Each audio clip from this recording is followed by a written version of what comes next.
Para poder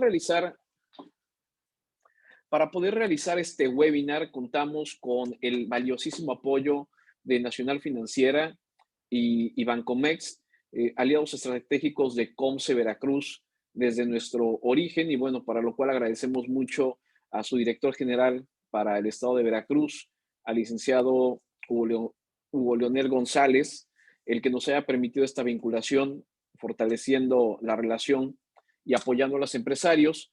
Y bueno, pues vamos a comenzar a generar esta presentación, para lo cual voy a permitirme presentar a nuestro ponente del día de hoy.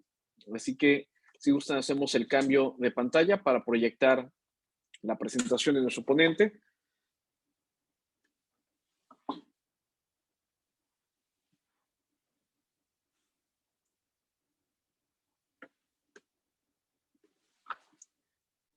Muchísimas gracias. Pues tengo el honor de presentar a Jorge Patricio Peralta Gaxiola, quien el día de hoy nos va a platicar sobre este tema de riesgos cambiarios. Él es licenciado en Contaduría Pública y Finanzas por el Tecnológico de Monterrey, maestro en Desarrollo Económico por la London School of Economics and Political Science. Fue director general de Gestión Financiera de la Secretaría de Economía del Estado de Sonora, e igualmente se ha generado como cofundador de negocios en el sector acuícola y agroindustrial, así como en el ramo inmobiliario y sector financiero. Participa actualmente como consejero en el Consejo de Administración de 4 pymes sonorenses, es miembro del Instituto Mexicano de Ejecutivos de Finanzas y catedrático universitario en materias de finanzas. Actualmente forma parte de la red de consultores para pymes de la Dirección de Desarrollo Empresarial y Asistencia Técnica de Nacional Financiera. Pues Jorge, muchas gracias nuevamente por tu presencia con nosotros esta tarde, este inicio de tarde. Todo tuyo a la pantalla y el micrófono para que puedas compartirnos la presentación. Muchas gracias, mucho gusto a todos. Aquí les agradecemos la invitación, primero que nada, y a nombre de Nacional Financiera y Bancomext, aquí estamos para servirles y apoyarlos.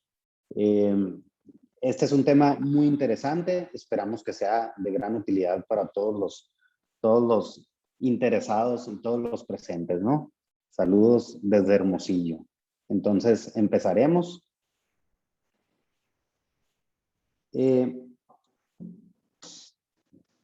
voy a platicar un poco primero de qué tratan los derivados financieros. Los derivados financieros es un tema un poco técnico y denso, ¿no? Entonces, lo que sea que me quieran ir interrumpiendo, preguntando, opinando, adelante, ¿no? En el inter de la presentación. Como su nombre lo dice, los derivados financieros derivan de otro instrumento, ¿no? O de otro, en este caso, de otro activo. Se le llama activo subyacente. Vamos a suponer que yo quiero vender un terreno, ¿no? Un terreno. Entonces, el terreno vale $100,000, por decir algo. ¿Y qué es el activo? El terreno, ¿no? ¿Cuál es el valor? $100,000. Pero en ese momento nadie me lo quiere comprar, el terreno.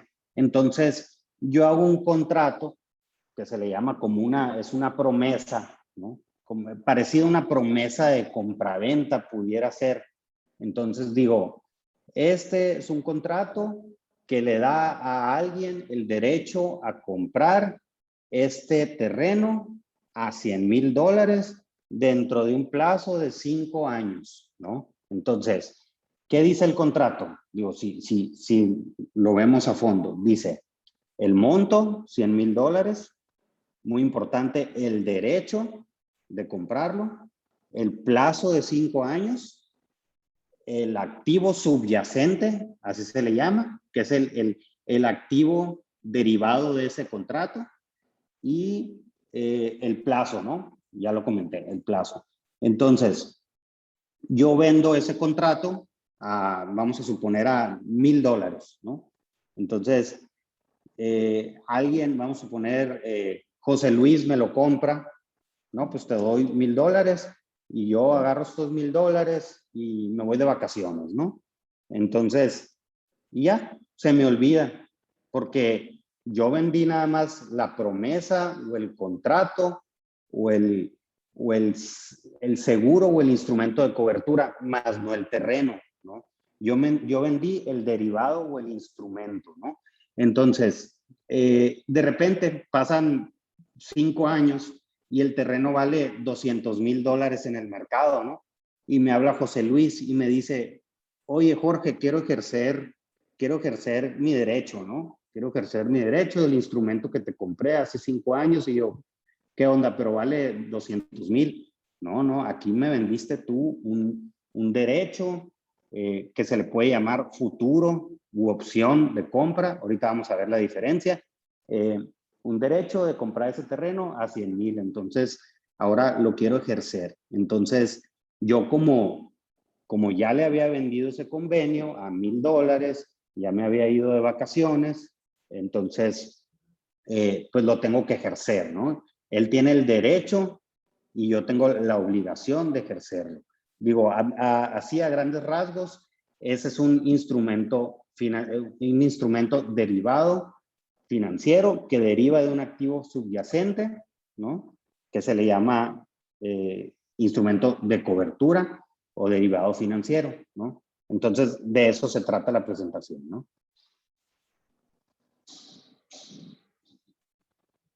Existen varios tipos de derivados financieros que son, al rato los vamos a ver, pero forwards, futuros, opciones, swaps, son los 4 principales, y de esos derivan, valga la redundancia, cientos de miles ¿no? de instrumentos más. Y de veras, al decir cientos de miles, no es exageración, porque se intercambian en mercados privados, regulados y no regulados. Entonces, yo puedo hacerlo de manera informal, un convenio con mi compadre, ¿no? Te vendo el terreno en tanto tiempo, entonces es un derivado. O lo puedo hacer en un mercado de derivados institucional formal, ¿verdad? Los derivados nos protegen frente al riesgo cambiario. ¿Qué es el riesgo cambiario? ¿Qué es lo que más nos interesa en este momento? Sobre todo ahora que el peso está tan volátil. Ahorita lo vamos a ver.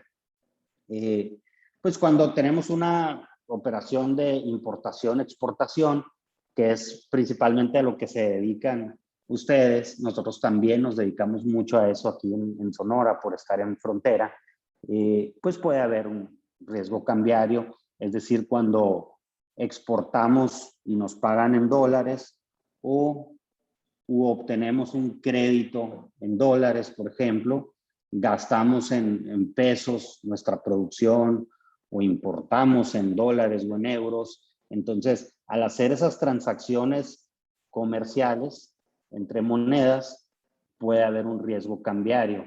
Es decir, si yo pacté hace 3 meses una venta de camarón a Estados Unidos a $100 el kilo, por decir algo, pero hace 3 meses estaba como a 19.70 el dólar, pues me van a pagar el monto a 19.70 y ahorita ya vale 20.50.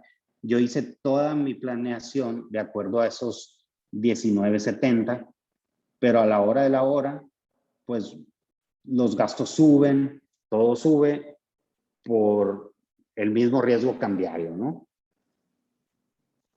Y aquí dice, un derivado financiero es un producto financiero cuyo valor depende del valor de otro activo. Es decir, deriva de otro activo subyacente que puede ser una acción, una tasa de interés, el oro, granos de maíz, puede ser un terreno, puede ser el dólar, cualquier otro activo, ¿no?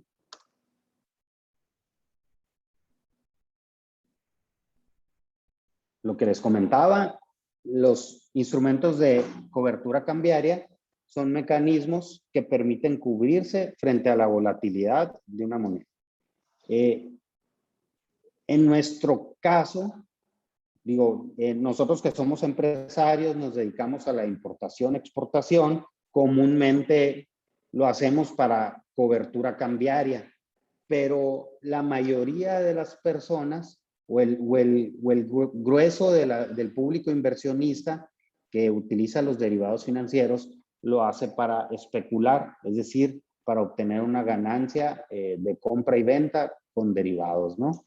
Entonces puede ser para especular o para cobertura o también para apalancarse.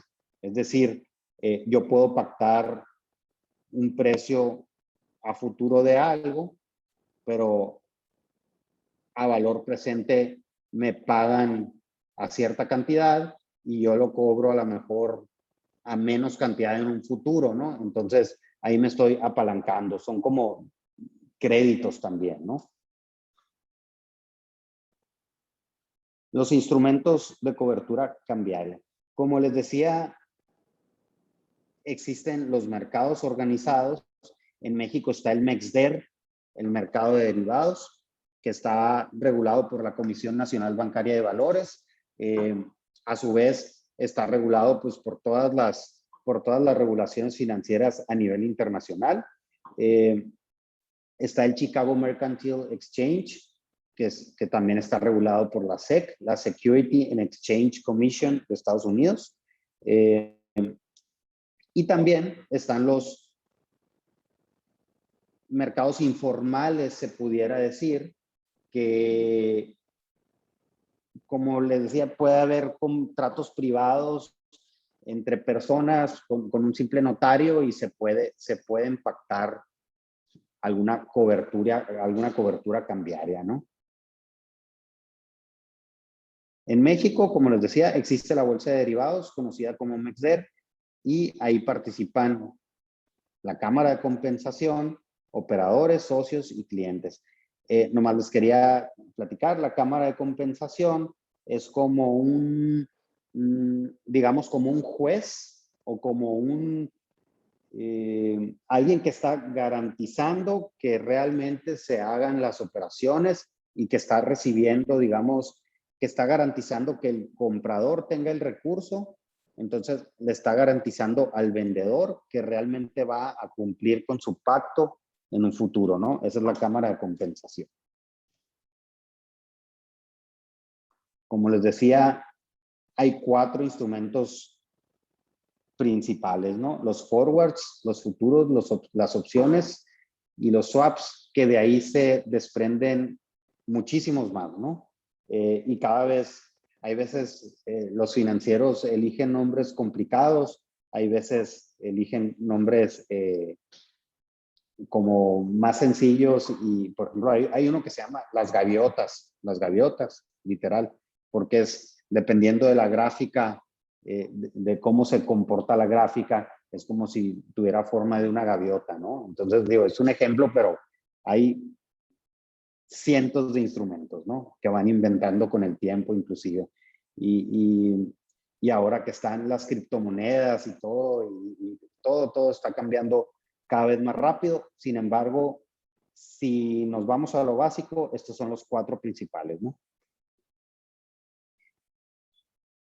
Se dice que el mercado de derivados es el que más, es el que tiene más transacciones a nivel mundial, inclusive más que el mercado de las bolsas de valores, el mercado del oro, de las empresas, de inmobiliario, cualquier otro mercado. El más denso o el que tiene más operaciones es el mercado de derivados. ¿Por qué? Porque si se fija en el mercado de derivados, incluye acciones, incluye el mismo oro, incluye terrenos, incluye divisas, incluye cualquier otro tipo de activo. Sin embargo, no se están intercambiando los activos en sí, sino se están intercambiando contratos de los cuales se derivan esos activos, ¿no? Se dice que el total de las transacciones de derivados anualmente equivale a unas 3 veces el PIB mundial, ¿no? Este es un ejemplo, digo, estos son los números de contratos que se intercambiaron en 2019 y curiosamente en los mercados emergentes se mueven mucho los instrumentos derivados.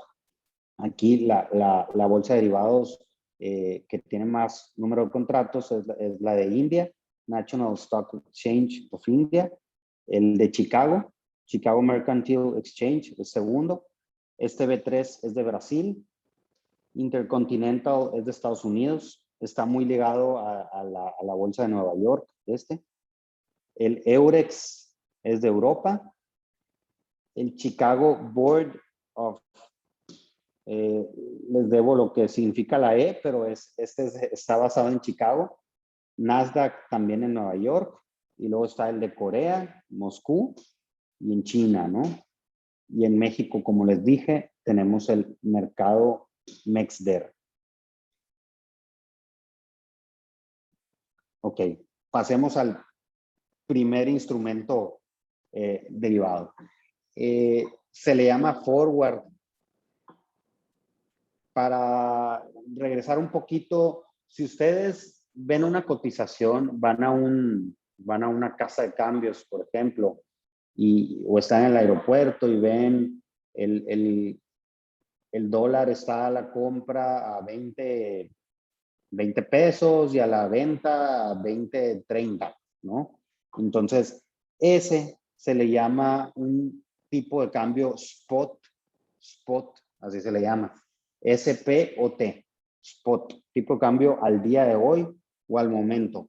Hay otro tipo de cambio que se le llama forward, que es a futuro, como su nombre lo dice. Forward es más adelante, ¿no? Entonces, es un contrato en el que se adquiere el compromiso para intercambiar un bien físico o un activo financiero en un futuro a un precio determinado. Aquí vamos a ver un ejemplo de cómo se cotizan los forwards en el mercado.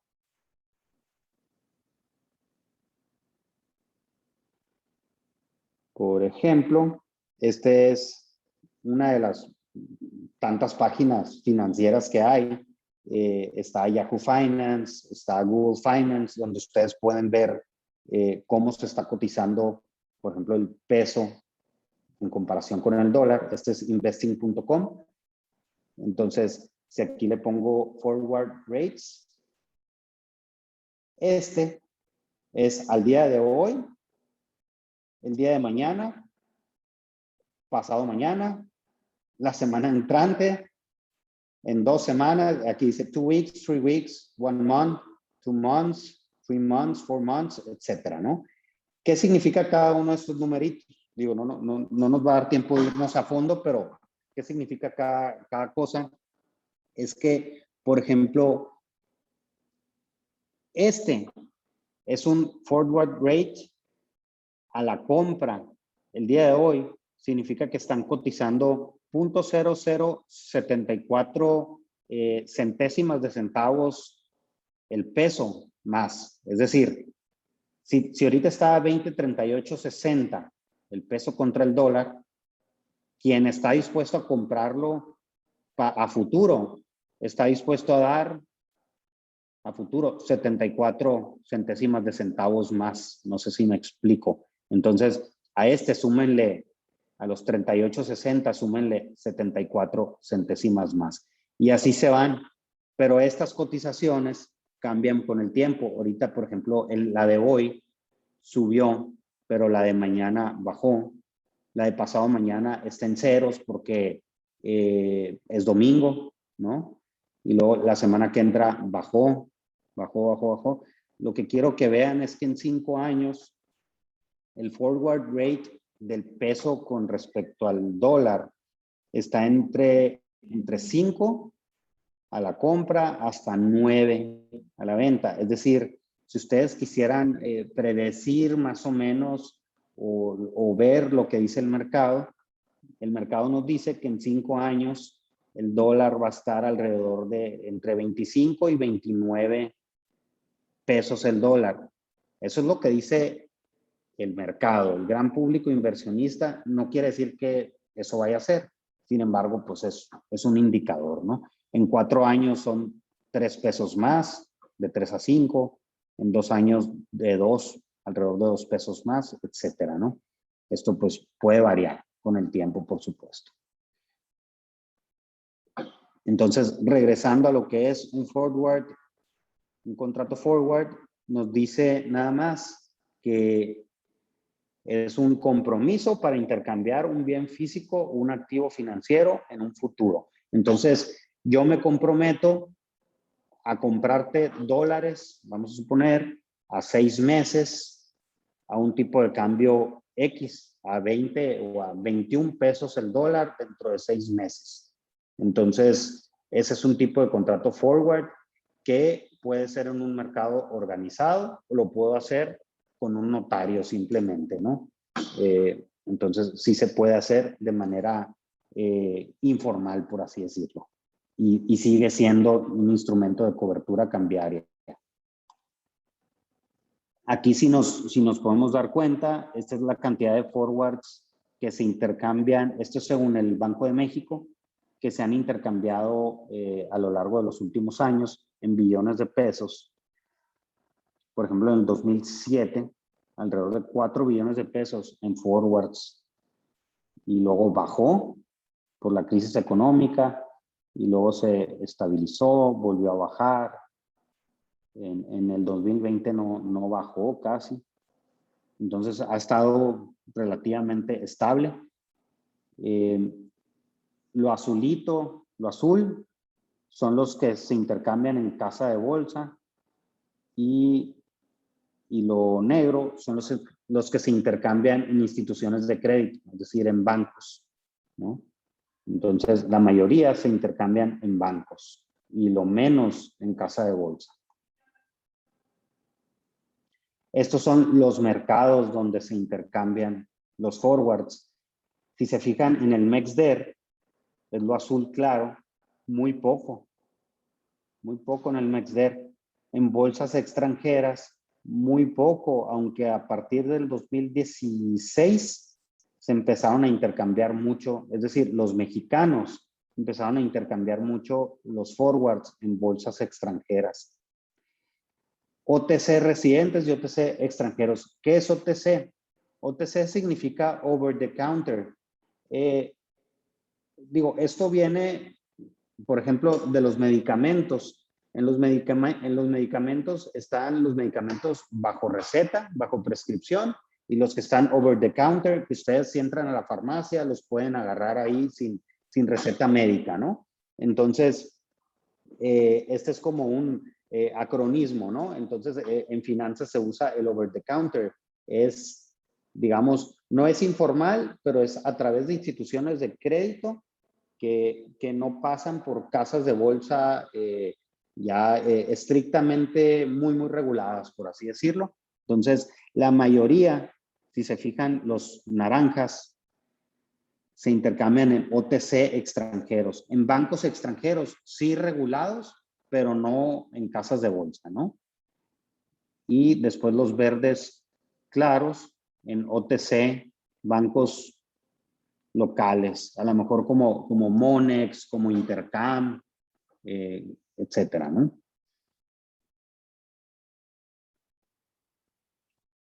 Y esos son los tipos de derivados que se intercambian, de derivados forwards que se intercambian. El azul claro son derivados de tasas de interés. El naranja del dólar, derivados del dólar. Bueno, el azul claro es de la TIE, el negro es de otras tasas de interés. Es decir, yo puedo pactar tasas de interés a futuro con contratos forwards, ¿no? Y otras son índices accionarios, los verdes, índices accionarios, es decir, es un contrato forward sobre el índice S&P o sobre el índice de la Bolsa Mexicana de Valores, ¿no? Entonces, yo puedo pactar ciertas cantidades en un contrato forward también.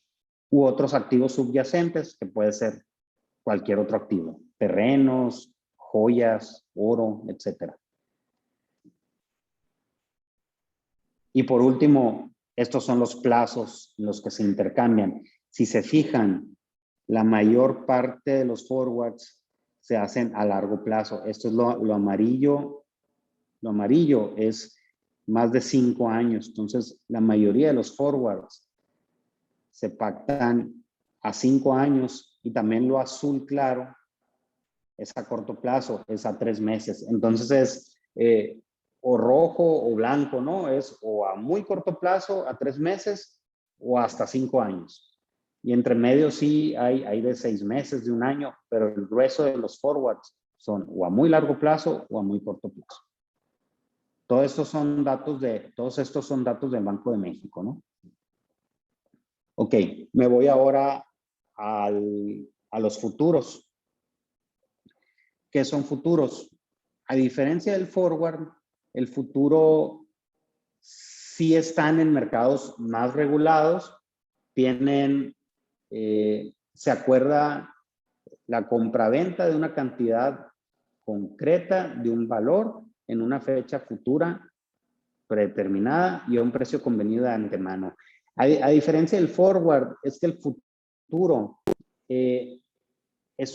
ya tiene el contrato estipulado, está más regulado y no se puede hacer así tan simple. No es nada más pactar un precio a futuro, sino que conlleva más cosas. Por eso les voy a proyectar esto para...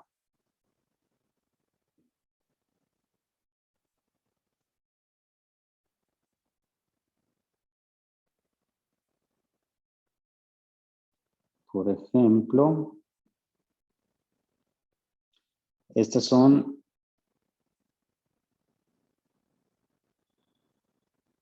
el futuro del dólar. Esta es la descripción del futuro del dólar o el instrumento que se está intercambiando en el MEXDER. Es decir, el MEXDER saca este tipo de presentaciones como para decir, vamos a sacar un instrumento de un futuro del dólar para ver quién quiere invertir en él, ¿no?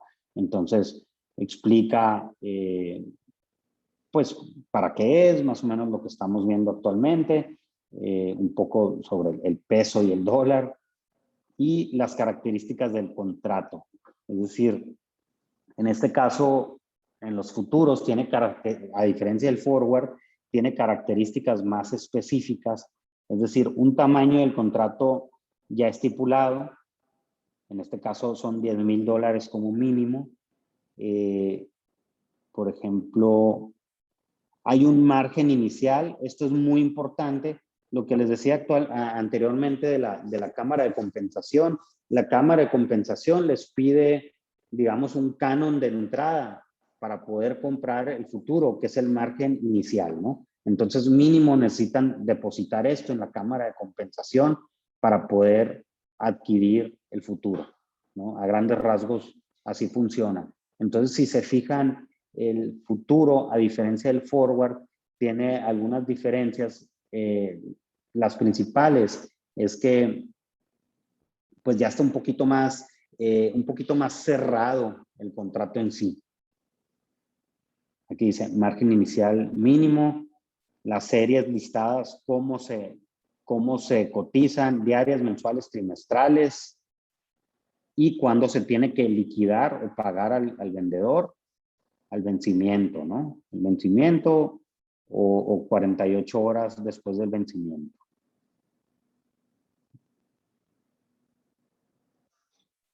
Lo que les decía, pues, ¿para qué nos sirve los instrumentos financieros? Para cobertura, minimizar riesgos cambiarios, para arbitraje. Arbitraje es especulación. Yo puedo comprar un futuro del dólar en un mercado y venderlo en otro, por ejemplo. Entonces, así puedo obtener ganancias de arbitraje o estrategias de fondeo. Puedo vender un futuro. Recuerden que estoy vendiendo apenas el derecho a que me compren, ¿sí? O el derecho a comprar el futuro. Sin embargo, no estoy desembolsando actualmente, me están pagando por ese derecho, entonces es un fondeo, ¿no? Y el engrapado de divisas, que es el swap, ahorita lo vamos a ver, para no confundir tanto. Pero bueno, lo que les quería explicar es que el futuro, a diferencia del forward, ya tiene como que datos más específicos, ¿no? Y se cotiza también de manera diferente. Si se fijan, ¿se acuerdan que ahorita les había mostrado la pizarra que estaba casi semanal, diario y luego semanal y luego sí mensual? Este se cotiza por contratos y se cotiza diferente, ¿no? Catch, es decir, al día de hoy y mensual. Ustedes si hicieran ahorita rápido una conversión y dividen, por ejemplo, esta cotización está en dólares sobre pesos, es decir, está al revés. Quiere decir que son 0.0489 dólares sobre pesos. Si yo divido 1 entre 0.0489, me da 20.44. Es decir, al día de hoy, el futuro se está cotizando en 20.44. Si me voy a marzo del 2023 y divido 1 entre 0.044680, en marzo del 2023 se está cotizando a 22.38 pesos por dólar. Estos son dólares por pesos, ¿no? Entonces, se cotizan un poquito diferentes que los forwards. Nada más quería que vieran la diferencia, ¿no? Entonces, vamos con el otro, bueno, un poquito más sobre futuros. Si se fijan, los mexicanos cada vez invertimos menos en futuros. Esto es una incógnita. Esta es una incógnita. No sabemos si estamos invirtiendo directamente en el extranjero, la mayoría, o simplemente estamos buscando otro tipo de instrumentos, ¿no? Pero si se fijan, ha ido bajando el interés en futuros, a diferencia del forward, que estuvo estable, ¿no? Pero si vemos, si se siguen intercambiando los futuros de las tasas de interés, de otras tasas, de índices accionarios, que es lo verde, y del dólar, que es lo naranjita que está aquí, u otros activos, ¿no? Estos son los plazos. Si se fijan aquí, la mayoría, y conforme van pasando los años, la mayoría de los futuros son a corto plazo. Lo azul clarito es a corto plazo, hasta 3 meses.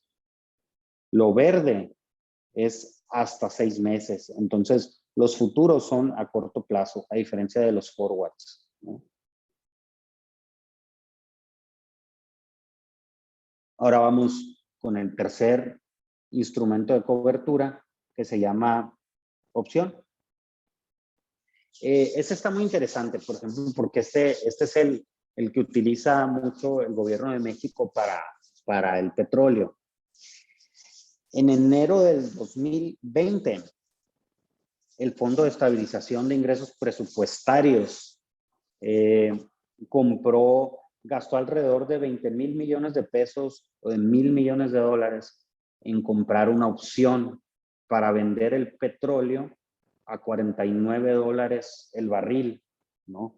Entonces, como su nombre lo dice, es la opción de vender, más no la obligación. A diferencia del futuro, el futuro es una obligación donde te exige la Cámara de Compensación un canon de entrada. La opción es una opción donde me da el derecho, más no la obligación, de comprar o vender según el caso. Entonces, el gobierno mexicano compró esa opción para vender el barril de petróleo a 49 dólares el barril. Como ustedes saben o se enteraron, el petróleo llegó a niveles de 0 dólares el barril a nivel mundial, inclusive a niveles negativos en el 2020. Y gracias a esa opción, que tenía el gobierno de México pudo soportar, pues, o pudo enfrentar la crisis y pudo soportar o recibir todos los ingresos esperados, ¿no? Ese año. Entonces, el gobierno de México compró la opción, más no la obligación de vender el barril de petróleo a $49 el barril.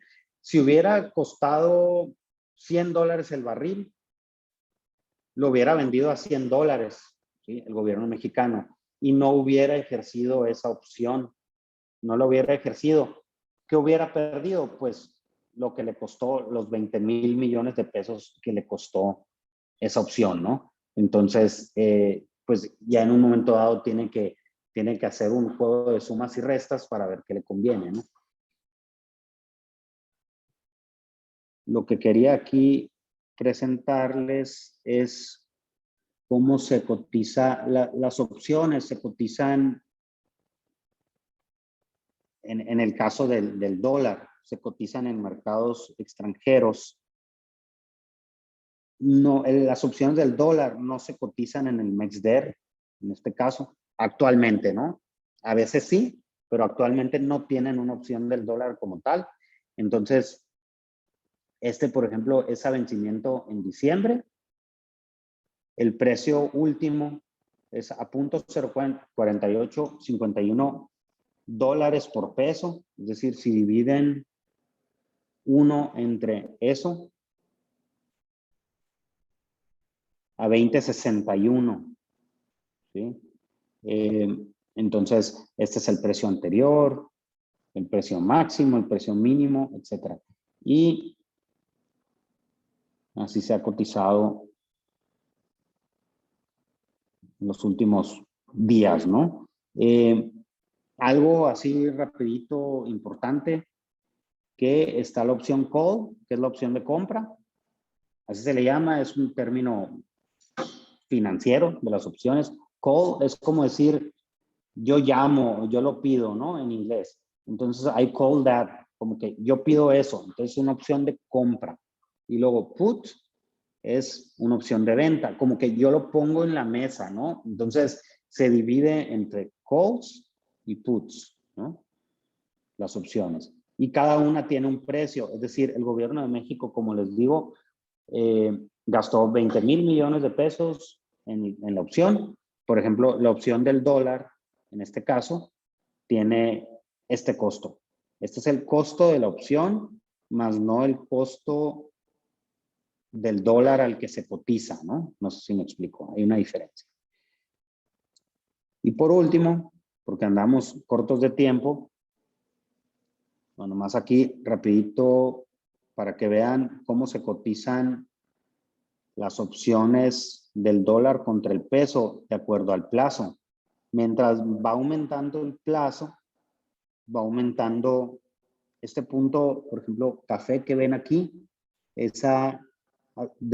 casi a 3 años, el peso está arriba de los 23, ¿no? Alrededor de 23.50 pesos el dólar. Entonces, eso es otro indicador que nos va a permitir predecir en cuánto pudiera estar el dólar en 3 años, ¿no? Es decir, cómo se cotizan las opciones, es lo que dice el mercado, en lo que va a estar el dólar a futuro, ¿no? Y mientras va disminuyendo el plazo, pues está más bajo el dólar. Y nomás quería aquí, comparamos con el euro, es algo similar. Mientras va aumentando el plazo, a 3 años, alrededor de 3 años, está a 27 pesos por euro. Y actualmente está alrededor de 23.80 aproximadamente, ¿no? La opción ha sido relativamente estable, ha subido y ha bajado, pero se siguen intercambiando en el mercado. Voy a saltear un poquito esto. Por último, para explicarles lo del swap. ¿Qué son swap? Yo le llamo la catafixia de Chabelo a swap. Me imagino que todos de nuestra generación y todas las generaciones conocemos a Chabelo, ¿no? Entonces, swap es una catafixia. Yo te cambio ¿Cómo es? Te catafixio la ventana número 3 por la 5, ¿no? Así es en familia con Chabelo. Así es el swap. Te catafixio o te swapeo o te intercambio una tasa de interés, por ejemplo. Yo estoy pagando una tasa de interés de un crédito al 8% anual y mi contraparte está pagando una tasa de interés de un crédito a tasa de interés variable de TIE, ¿no? Ok, te la cambio. Entonces, te cambio las tasas de lo que yo estoy pagando y sigo pagando el mismo principal, pero a diferentes tasas, ¿no? Todo esto como un acuerdo con el banco, ¿no? Estamos suponiendo que el banco se ofrece de garante y está de acuerdo con el intercambio. Entonces, digamos que yo le cambio, yo debo un carro, ¿no? Yo debo un carro y estoy pagando un 9% de interés anual y llega mi primo y me dice, yo también debo el mismo carro por los mismos 100,000 pesos al mismo banco, pero yo quiero pagar el 9% anual y yo quiero que tú pagues tasa variable. Y yo digo, ok, te lo cambio, vamos con el banco, le cambiamos las tasas, el banco acepta, simplemente es un swap, una catafixia y todos ganamos. ¿Por qué todos ganamos? Porque yo al recibir una tasa variable, yo le apuesto a que esa tasa va a bajar, ¿no? Y mi compadre o mi primo le apuesta a que iba a subir, por eso prefirió tasa fija, ¿no? Entonces, los swaps comúnmente son de tasas de interés, pero también pueden ser de divisas, es decir, yo debo tantos dólares y tú debes pesos, entonces te hago un swap, ¿no? Eso se llama engrapado de divisas también, lo que veíamos ahorita. Entonces, te intercambio o te catafixio la moneda que debo por la que debes tú y vamos a suponer que el mercado está de acuerdo y se hace la transacción, ¿no? Es un tema como que más complejo, más largo de entender. Ojalá que nos volvamos a ver, pero necesitaríamos, yo creo que fácil otra hora, ¿no? Para hablar sobre este tema por sí solo, ¿no?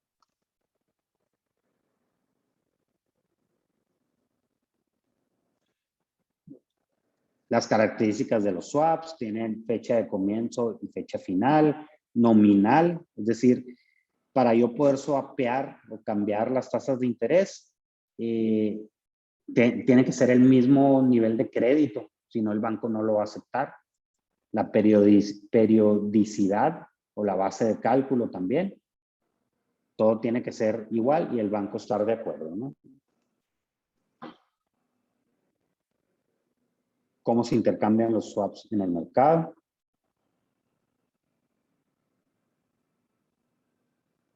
Y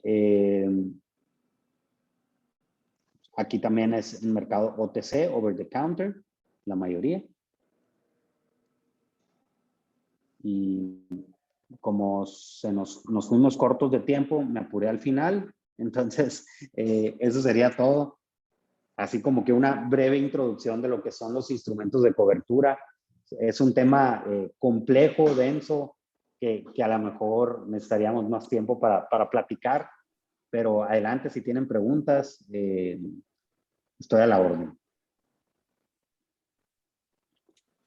Te agradezco muchísimo, Jorge, pues un tema interesante y sobre todo que tiene muchas aristas técnicas que al final, digo, lo más importante para todos como empresarios, como usuarios de comercio exterior, digo, quienes no traemos pues un conocimiento a profundidad de temas financieros puede resultar algo complejo. Sin embargo, por todo esto que nos has venido platicando, vemos que hay oportunidad para protegernos ante variaciones cambiarias, sobre todo planificar la operación para evitar algún daño a la inversión por estas variaciones que se vienen generando y estas herramientas que nos pones en conocimiento creo que van a ser muy útiles aprovecharlas. Entonces, pues invitamos a nuestros participantes a realizar algunas preguntas. Por aquí, Vaz Delar tiene algunas preguntas.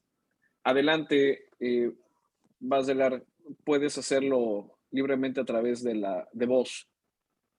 Buenas tardes, mi nombre es Marisela Buy, MyBuy, de la empresa Baselar. Nosotros actualmente somos una pyme y contamos con esos instrumentos financieros para, sobre todo, nuestras tasas de interés variables y nuestra operación por sí es natural, dícese, cobramos y pagamos en dólares. Entonces, es bien importante, aunado a lo que usted mencionó en la conferencia, siempre en las empresas y sobre todo en las pymes o cualquier grandeza de la empresa, cuantificar los riesgos. No hay peor riesgo. Nosotros como actuarios en el gremio decimos que no hay peor riesgo que el riesgo no cuantificado. Es importante también, y mi pregunta va en referencia a lo siguiente, en base a su experiencia y a su información que usted tiene, a nivel internacional son 3 o 4 preguntas.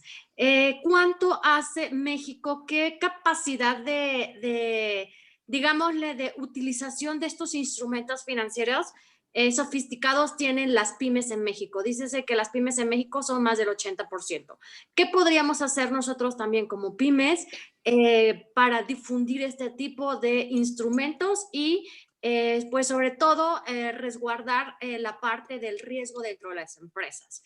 Punto número 3, dentro de las instituciones financieras que usted conoce a nivel nacional, yo me he topado con que es difícil para las pymes encontrar que alguien te venda, ¿no? ¿Por qué? Porque pues tus operaciones no son ni de 500 millones de dólares ni de 100 millones de dólares, ¿no? Alguna institución financiera, yo he encontrado con 2 o 3 que puedo indicar, pero de acuerdo a lo que ustedes me indiquen, que donde usted considera que es más fácil y más barato, porque obviamente todos tienen un costo, más barato para poder conseguir ya sea unos swaps, unos forwards o lo que sea, ¿no? Alguna cuestión de acuerdo a lo que cada uno tenga pues en su percepción del riesgo como empresas, ¿no?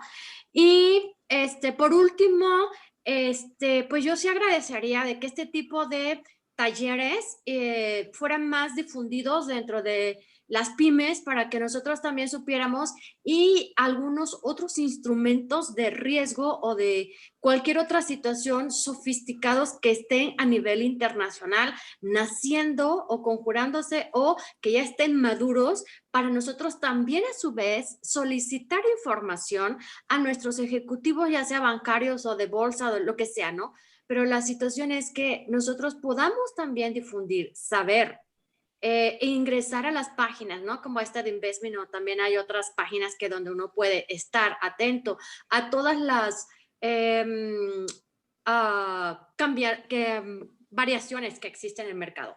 Esa es mi propuesta, mis preguntas, y pues, pues yo agradezco mucho sus temas y pues agradecería también que me pase su correo porque pues sí me gustaría ahondar en algunas otras situaciones. Gracias. Muchas gracias. Muchas gracias. ¿Me repite su nombre, por favor? Marisela Buy. Marisela, muchas gracias por tus preguntas.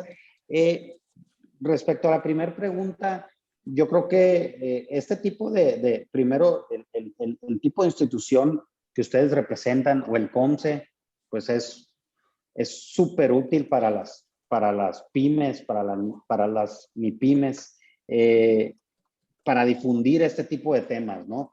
Yo creo que es un gran avance, ¿no? Hacer este tipo de eventos a través de NAFIN, de Bancomex. Se están haciendo también los esfuerzos necesarios y cada estado tiene instituciones similares a COMSE, pero tienes toda la razón, falta muchísimo, ¿no? Muchísimo en cuanto, primero que nada, pues conocer estos temas, porque no todos los conocemos a profundidad. Sabemos por ahí que yo puedo pactar un precio futuro de algo que vendo y minimizar los riesgos, como bien dices, tener los riesgos cuantificados, pero muchas veces no sabemos a dónde acercarnos, ¿no? Entonces, ¿cómo comenzar a difundir? Pues yo creo que precisamente donde estamos, como que es un buen inicio, ¿no? Y se hacen esfuerzos similares. El chiste o el propósito es seguir, ¿no? Digamos, seguir con lo mismo y esperar a que más pymes se interesen en los temas, ¿no? Por supuesto. Yo creo que también debe de ser una tarea importante de los bancos comerciales de hacerlo, porque siguiendo a tu segunda pregunta, están los bancos exclusivamente dedicados a compraventa de divisas, que todos tienen este tipo de instrumentos como Monex, Intercam, Cibanco, por ejemplo, digo que también tiene otro tipo de instrumentos financieros, pero principalmente de compraventa de divisas, y también los bancos, por así decirlo, más grandes como Scotiabank, Banamex, BBVA, etcétera, tiene sus áreas comúnmente se le llama área de FIC, Fixed Income Currency, Commodities and Currencies en inglés, FICC, Fixed Income Currency and Commodities, ¿no? Entonces, todos HSBC, Citibanamex, como les decía, la mayoría tienen su área, así como tienen banca patrimonial, tienen su área de FIC o de divisas. Entonces, malamente muchos empresarios no sabemos a veces a dónde nos podemos acercar. Y la tercera pregunta se me fue, disculpa. Era más que nada un comentario, ¿verdad? Es también en base a tu experiencia, ¿cómo ves que se han desarrollado todos estos productos y servicios en México en referencia a nivel internacional? Y la que sigue es, ¿qué nuevos instrumentos podrías tú recomendarnos para darle un vistazo que han estado surgiendo en estos momentos, por ejemplo, en la pandemia, ¿no? Que surgieron nuevos instrumentos para nosotros también, a su vez, empaparnos más de esto y poder ver qué necesidad, si se aplican o no aplican a la empresa donde estamos. Yo en lo particular, te digo, yo soy actuaria, entonces a mí me gusta todo, estoy en finanzas, es mi área, entonces me gusta leer, me gusta hacer sobre la parte de las evaluaciones y también la parte de los costos. ¿Cómo ves tú el mercado mexicano en referencia a los costos de las primas que tenemos aquí en México y en referencia al exterior también? ¿Sabes qué? A lo mejor en México, ¿sabes qué? Pues sí, sí influye de banco a banco, ¿sí? Pero muchas veces no influye, con tal de que te lo den, tú pagas, ¿sí? ¿Por qué? Porque nadie más te lo da. Nadie más se quiere arriesgar a darte ese tipo de cobertura o de aceptar el riesgo, ¿no? Entonces es bien importante que también nosotros sepamos que cuánto le queremos invertir, pero también cuánto podemos perder, ¿no? Los plazos y Claro. todo. ¿Qué variables nosotros nos tenemos que fijar mayormente dentro de los contratos que son diferentes a cualquier otro contrato? La estructura, o sea, cosas que nos des así como que tips para que nosotros pues vayamos viendo con mayor interés nuestras áreas también nosotros, a lo mejor y aquí existen personas que son dueñas de empresas, pues que les vayan preguntando, oye, ¿sabes qué? Fíjate en esto, ¿no? Oye, ¿sabes qué? Claro. Mira, escuché del otro, ¿no? Entonces, porque como bien dije al principio y en la plática, en el gremio, o sea, entre los actuarios, siempre decimos, no hay peor riesgo que aquel que no está cuantificado. Gracias. Ok, gracias.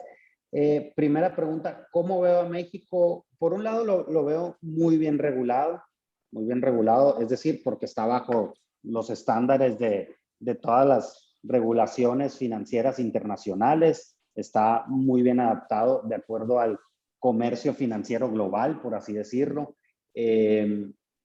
Eso minimiza los riesgos para cualquier inversionista, ya, por lo mismo de que la Comisión Nacional Bancaria de Valores está adaptada a la reglamentación mundial, ¿no?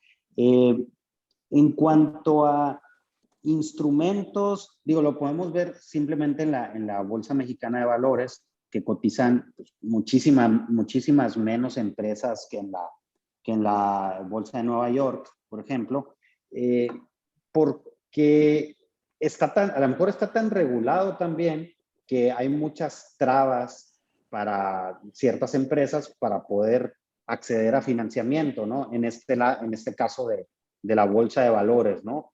Pero igual funciona en derivados, ¿no? Está tan regulada y muchas veces se pide tanta documentación que es difícil acceder. Tanta documentación y tanta garantía, ¿no?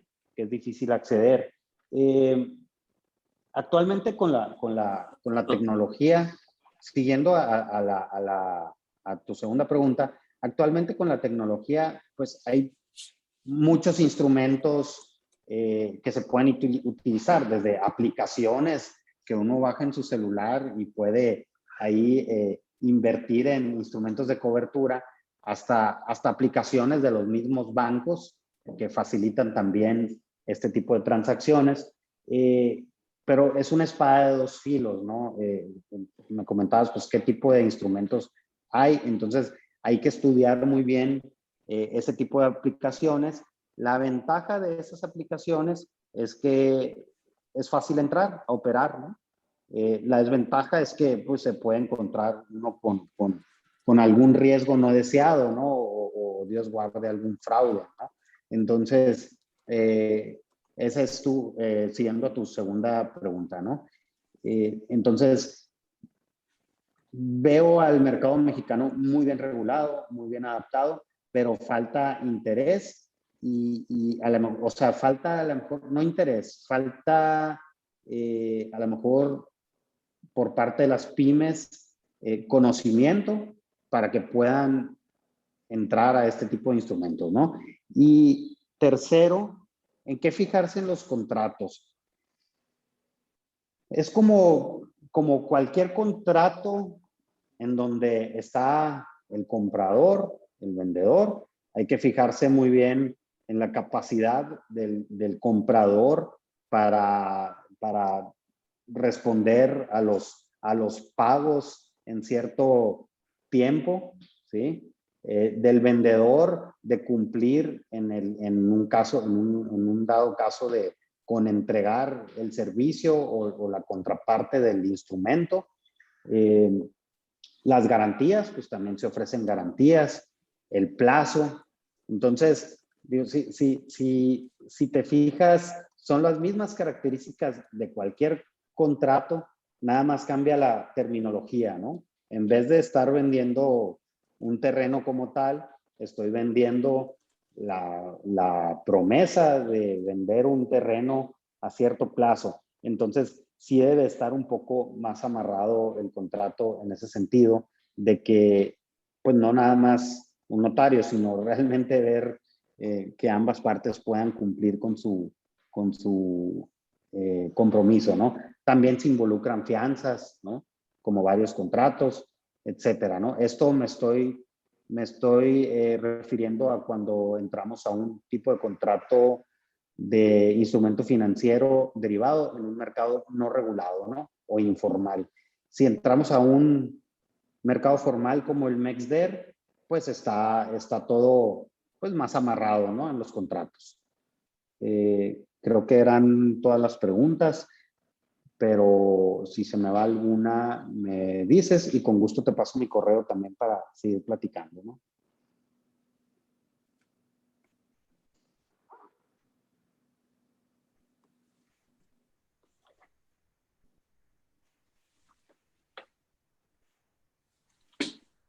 ¿Sí? Adelante. Ah. Perfecto. Bueno, igualmente por aquí Jorge nos pregunta, Sí. Rafael, ¿en qué productos agrícolas se pueden utilizar los instrumentos de cobertura cambiaria de opciones? Y para el caso de productos agrícolas en cosecha o procesados, en ese tipo de instrumentos. Ok. ¿En qué productos agrícolas se pueden utilizar los instrumentos de cobertura cambiaria de opciones? Prácticamente en todos, está el Chicago Board of Trade, que ese maneja la mayoría de los productos agrícolas. Ahí se manejan ahí puede uno asegurar un precio para, por ejemplo, una cosecha futura que vaya a sacar algún agricultor. Prácticamente cualquier producto agrícola está ahí identificado, o también de manera informal se puede pactar un precio por medio de un contrato, ¿no? Por supuesto, pero la mayoría de los productos agrícolas se intercambian, ¿no? Como opciones. Correcto. Y bueno, Ujú. esto igualmente responde por aquí una pregunta que nos hace Isidoro, Ujú. adicional de algún otro comentario que tengas en torno a que para los empresarios de agronegocios, tanto exportadores como importadores, ¿qué derivados son los que más recomiendas? Ok, ok. Mm, Yo recomiendo más el futuro, ¿no? El futuro más que la opción, sobre todo si son productores, ¿no? Porque como decían ahorita, eh, hay que minimizar los riesgos. Entonces, eh, lo mejor es, pues, tratar de colocar a futuro un precio de venta de lo que estoy cosechando o vendiendo o de mi ganado, ¿no? Entonces, yo ya tengo, de cabezas de ganado me refiero, entonces yo ya tengo el precio a lo que lo voy a vender, entonces puede que suba, digamos, yo ya lo estoy vendiendo a $100 el kilo y puede que suba, ni modo, sube a 200, 300, pero yo ya minimicé mis riesgos, ¿verdad? Y aseguré la venta también, porque la opción en sí le da al comprador el derecho, más no la obligación de comprarla. Entonces, si yo vendo una opción, por ejemplo, una opción de compra de zanahoria, ¿no? Puede que la opción, el comprador nunca la ejerza. Entonces me quedo con toda la zanahoria de todas formas, ¿no? Entonces, por eso yo recomendaría más el futuro que la opción, ¿sí? Y el swap aquí no aplica tanto. Eh, Ni el forward pudiera aplicar, pero buscando irse a un mercado más regulado, yo recomendaría el futuro, ¿verdad? Correcto, Jorge. Muchas gracias por Ujú. los comentarios. Y igualmente una pregunta que nos hacen, digo, interesante en el entorno en el Ujú. que estamos viviendo. ¿Cuál es el efecto de las operaciones cambiarias con México a partir de la pandemia? Ok, ok, qué interesante. Pues nos vamos a otro tema. Por ejemplo, México está muy, como todos sabemos, está muy ligado a Estados Unidos. Entonces, a raíz de la pandemia, como ustedes saben, tanto Trump, el gobierno de Donald Trump, como de Biden, se soltaron otorgando apoyos a todos los americanos, inclusive a otros no americanos, pero residiendo en Estados Unidos, les depositaban $2,000 mensuales, ¿no? A cada persona que estuviera viviendo allá. Entonces, solo con tener sus declaraciones al día, les depositaban. Eh, ¿Eso qué hizo? Bueno, eso es un punto. Otro punto, comenzaron a imprimir dólares, ¿no?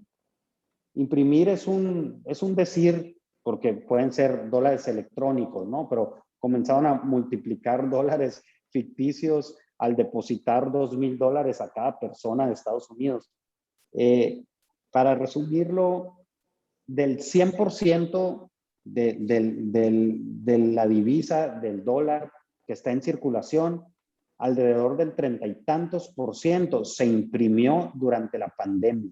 Es decir, de toda la historia del dólar, alrededor del 30 y tantos por ciento del dólar se imprimió durante la pandemia. Ese es un dato difícil de digerir. Entonces, eso hace que pierda el valor del dólar, ¿sí? Porque oferta y demanda, hay mucho dólar en el mercado, entonces debiera de bajar el valor del dólar. Sin embargo, en México se mantuvo. ¿Por qué? Por las remesas, ¿no? Estaban los mexicanos viviendo allá, recibían esos $2,000 y los mandaban a sus familias, ¿no? Entonces, pues hubo récords de remesas aquí. Entonces, ¿cómo afectó el intercambio de divisas? Digo, aterrizando un poquito la pregunta. Eh, pues la pandemia ayudó a que ingresaran muchos dólares al país y eso ayudó a que se estabilizara el precio del peso con respecto al dólar, porque oferta y demanda, había tantos dólares en el país que el peso no se depreciaba o no perdía su valor, ¿no? Entonces, ¿qué es lo que está pasando actualmente? Digo, ahorita, las últimas semanas, el gobierno de Biden anunció unas medidas de tapering, se le llama, o tapering, que va a empezar a reducir esos apoyos que les estaba dando durante la pandemia. Entonces, los mismos americanos, la mayoría de la gente que invierte tanto en la bolsa mexicana de valores como inclusive en instrumentos derivados en México, son instituciones globales o instituciones extranjeras o estadounidenses principalmente. Entonces, los dólares que entraban al país, fueron pues muchos a raíz de eso. Entonces, si Biden anuncia que reduce sus incentivos, los mismos americanos, bueno, el americano común y corriente deja de mandar remesas y también las instituciones financieras americanas también saca su dinero y lo regresa a Estados Unidos. ¿Por qué? Por otro dato, que también suben las tasas de interés en Estados Unidos. Entonces suben. Entonces, si yo soy una institución financiera o un inversionista americano, saco mi dinero de México y lo meto a Estados Unidos de regreso porque me genera más interés allá. Entonces, por eso el peso aquí en las últimas semanas empieza a subir. Llegó a estar como a 20.70, creo, la semana pasada. Ahorita se estabilizó un poco más a 20.38 porque el Banco de México también subió la tasa. Entonces, es una guerra de tasas que a final de cuentas termina en problemas de otro tipo, ¿no? Hipotecarios, inflacionarios, etcétera, ¿no? Entonces, no sé si me salió un poquito del tema, pero ¿cómo afecta los intercambios de divisas en peso o cómo lo afectó la pandemia? Más o menos es así como un diagrama general, ¿no? Por Estados Unidos, gracias a Estados Unidos o a pesar de Estados Unidos, pues nos afecta muy directamente. Entonces, la pandemia no fue la excepción, ¿verdad? Gracias, Jorge. Pues, digo, de manera muy concreta, nos has dado un panorama sobre los efectos de esta pandemia y sobre todo, como bien comentas, las decisiones de Estados Unidos en sus esquemas internos, que al final, pues, impactan considerablemente a nosotros. No dejamos de ser una nación dependiente de las circunstancias que ellos vayan viviendo. Así es.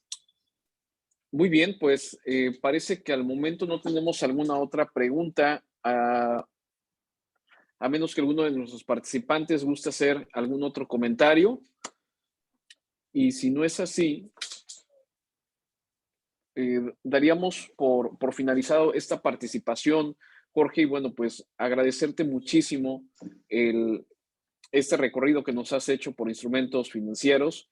Creo que de aquí vamos a estar por ahí dándoles lata en torno a algunos requerimientos que tengan nuestra comunidad, así como nuestros asociados y consejeros, pues para ir facilitándoles información, facilitándoles detalles que puedan hacer más eficientes sus operaciones de comercio exterior.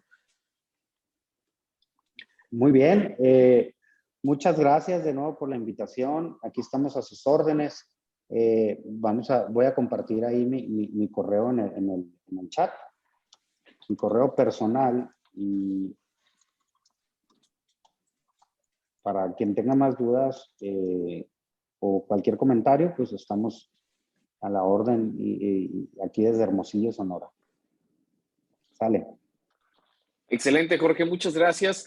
E igualmente, pues quiero agradecer al equipo de NAFIN que ha hecho posible esta plática y de la misma forma, pues al director de NAFIN Bancomex para el Estado de Veracruz, Leonel González, muchas gracias por facilitarnos este apoyo, pues como siempre, por vincular a especialistas con con requerimientos que traemos desde COMSE para nuestra comunidad.